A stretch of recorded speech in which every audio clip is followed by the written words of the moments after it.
ভোটের বাকি আর মাত্র কয়েক ঘণ্টা। এরই মধ্যে দেশের বিভিন্ন জেলায় ছড়িয়ে পড়েছে অশান্তি ও উত্তেজনা।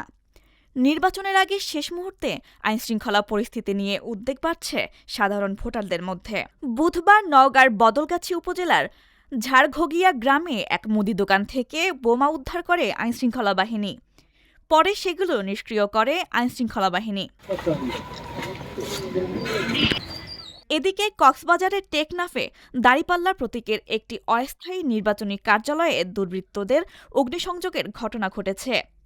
ভোররাতে টেকনাফ সদর ইউনিয়নের ৮ নং ওয়ার্ডের নাজিরপাড়া ফুটবল মাঠ এলাকায় এ ঘটনা ঘটে।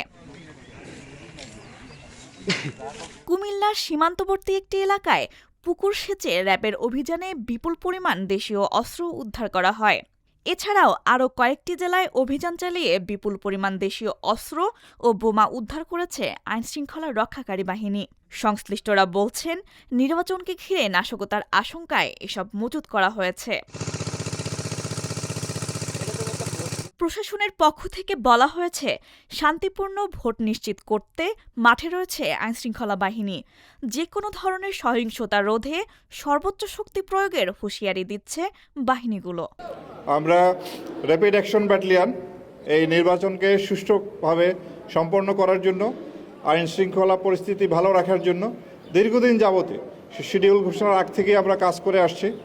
আমরা আমাদের যে ম্যান্ডেটেড কাজ, অবৈধ অস্ত্র উদ্ধার, সন্ত্রাসী গ্রেপ্তার, এই কার্যক্রম আমাদের জোরালো ছিল এবং গত প্রায় ১.৫-২ মাসে আমরা অসংখ্য অস্ত্র উদ্ধার করতে সক্ষম হই। তবে সময় যত গড়াচ্ছে ততই যেন অস্থির হয়ে উঠছে ভোটের মাঠ।